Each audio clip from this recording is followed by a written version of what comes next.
BA BEd first year और BEd first year का बाल्यावस्था एवं विकास में आज हमारा टॉपिक है चिंतन, तर्क व समस्या समाधान।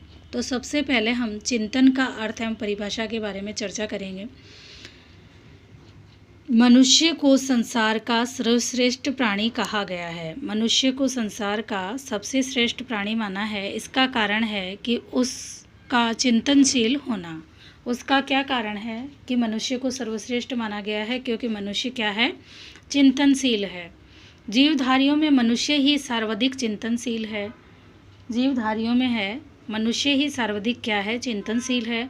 और यही चिंतन मनुष्य और उसके समाज के विकास का कारण है। और यही कारण है कि मनुष्य और उसका समाज में जो विकास हो रहा है, मनुष्य में और उसके समाज में विकास हो रहा है। शिक्षा के द्वारा मनुष्य की चिंतन शक्तियों को विकसित किया जा सकता है और शिक्षा के द्वारा मनुष्य की चिंतन शक्तियों का विकास किया जाता है। मनुष्य के सामने कभी कभी किसी समस्या का उपस्थित होना स्वाभाविक है। मनुष्य के सामने कभी कभी क्या होता है कि समस्या उपस्थित हो जाती है, तो ये क्या है? स्वाभाविक है। ऐसी दशा में वह उस समस्या का समाधान करने के उपाय सोचने लगता है। शानो, ऐसी दशा में वह उस समस्या का समाधान करने के उपाय सोचने लगता है। वह इस बात पर विचार करना आरंभ कर देता है कि समस्या को किस प्रकार सुलझाया जा सकता है। यानी मनुष्य के सामने कभी कभी समस्या उपस्थित हो जाती है, ये स्वाभाविक है। ऐसी दशा में समस्या को समाधान के उपाय सोचता है। वह इस बात पर विचार आरंभ कर देता है कि समस्या को किस प्रकार से सुलझाया जा सकता है। उसके इस प्रकार सोचने या विचारने करने की जो प्रक्रिया है को चिंतन कहते हैं। और इस प्रकार के सोचने विचारने की जो प्रक्रिया उसी को चिंतन करते हैं। दूसरे शब्दों में चिंतन विचार करने की वह मानसिक प्रक्रिया है जो किसी समस्या के कारण आरंभ होती है और उसके अंत तक चलती रहती है। यानी चिंतन क्या है? विचार करने की वह मानसिक प्रक्रिया है जो किसी समस्या के कारण आरंभ होती है और उसके अंत तक चलती रहती है। अब चिंतन के अर्थ को तो अधिक स्पष्ट करने के लिए कुछ परिभाषाएं हैं। ये चिंतन के अर्थ को हमने स्पष्ट किया है और इसको अत्यधिक स्पष्ट करने के लिए कुछ परिभाषाएं हैं, वो इस प्रकार से है। सबसे पहले है रोज के अनुसार चिंतन मानसिक क्रिया का ज्ञानात्मक पहलू है। चिंतन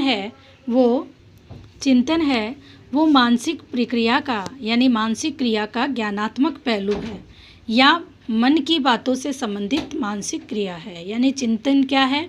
मानसिक क्रिया का ज्ञानात्मक पहलू, और ये मन की बातों से संबंधित मानसिक क्रिया है।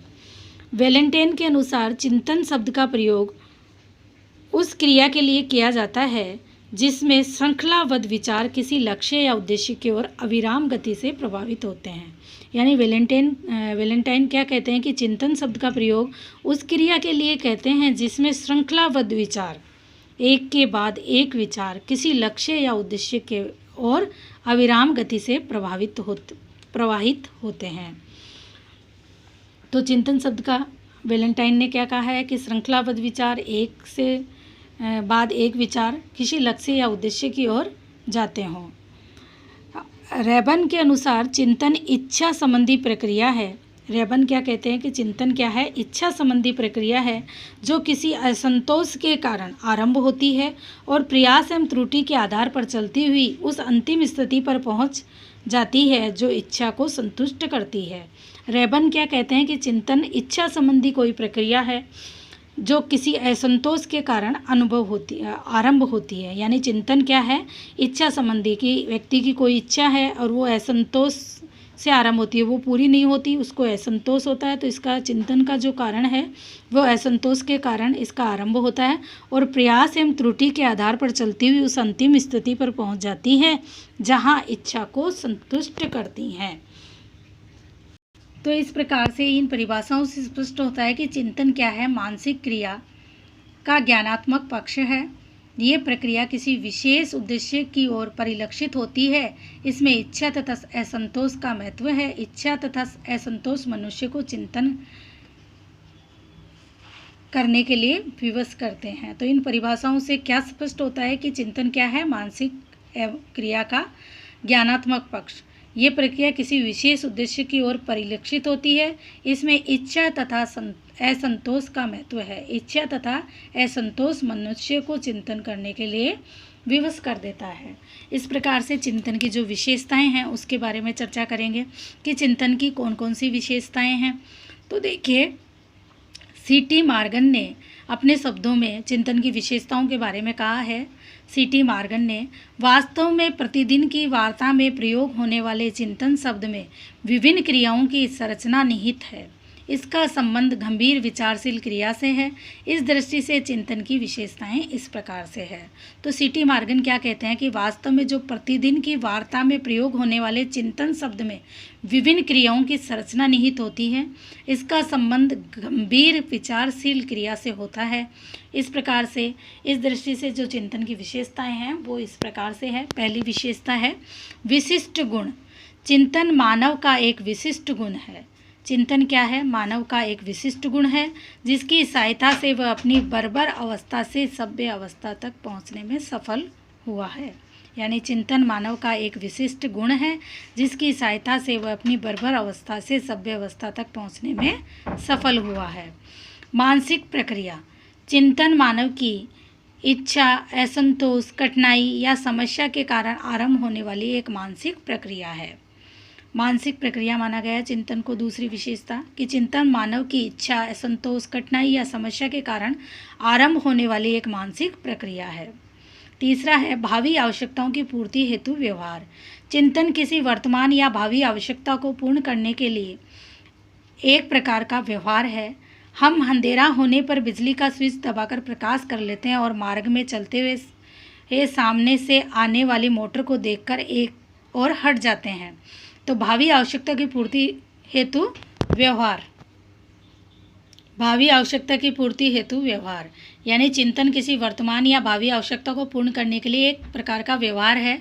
जिस प्रकार से हम अंधेरा होने पर बिजली का स्विच दबाकर प्रकाश कर लेते हैं, मार्ग में अगर रास्ते में हमें मोटर गाड़ी मिलती है तो हम सामने से हट जाते हैं। समस्या समाधान। मर्सले के अनुसार चिंतन उस समय आरंभ होता है जब व्यक्ति के समक्ष कोई समस्या उत्पन्न होती है, वह उसका समाधान खोजने का प्रयत्न करता है। मर्सले कहते हैं कि चिंतन जब आरंभ होता है जब व्यक्ति के समक्ष कोई समस्या उपस्थित होती है और उस समस्या को लेकर वो चिंतन करता है, यानी उस समस्या के समाधान के उपाय खोजने के लिए वो चिंतन करता है। अगला है अनेक विकल्प। चिंतन की सहायता से व्यक्ति अपनी समस्या का समाधान करने के लिए अनेक उपायों पर विचार करता है। अंत में वह उनमें से एक का प्रयोग करके अपनी समस्या का समाधान करता है। तो देखिए, अनेक विकल्प। चिंतन की सहायता से व्यक्ति क्या करता है? अपनी समस्या समाधान करने के लिए अनेक उपायों का विचार करता है, अतः वह उनमें से एक का प्रयोग करके अपनी समस्या का समाधान करता है। अगला है समस्या समाधान तक चलने वाली प्रक्रिया। समस्या समाधान तक चलने वाली प्रक्रिया। इस प्रकार चिंतन एक पूर्ण और जटिल मानसिक प्रक्रिया है जो समस्या की उपस्थिति के समय से प्रारंभ होकर उसके समाधान के अंत तक चलती है। तो चिंतन क्या है?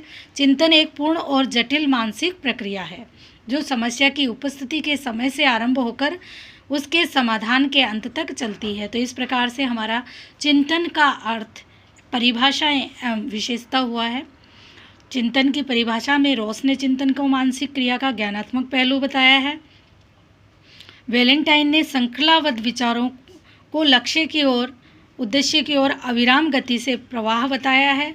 रेवन ने चिंतन को इच्छा संबंधी प्रक्रिया बताया है कि किसी इच्छा की अगर असंतोष, कोई इच्छा हमारी पूर्ण नहीं होती तो वो इच्छा असंतोष में बदल जाती है और असंतोष के कारण हम प्रयास एवं त्रुटि के आधार पर अंतिम स्थिति तक, इच्छा की संतुष्टि तक पहुंच जाते हैं। यही क्या है? चिंतन है। और चिंतन की विशेषताओं में मॉर्गन ने 6 विशेषताएं बताई है। विशिष्ट गुण, मानसिक प्रक्रिया, भावी आवश्यकताओं की पूर्ति हेतु व्यवहार, समस्या समाधान मर्सले के अनुसार, और अनेक विकल्प, और समस्या समाधान तक चलने वाली प्रक्रिया। इस प्रकार से हमारा चिंतन टॉपिक है वो चिंतन की परिभाषा और विशेषताएं हुई हैं। अगले वाले टॉपिक में हम चिंतन के प्रकार के बारे में चर्चा करेंगे। आशा करते हैं आपको समझ में आया होगा। धन्यवाद।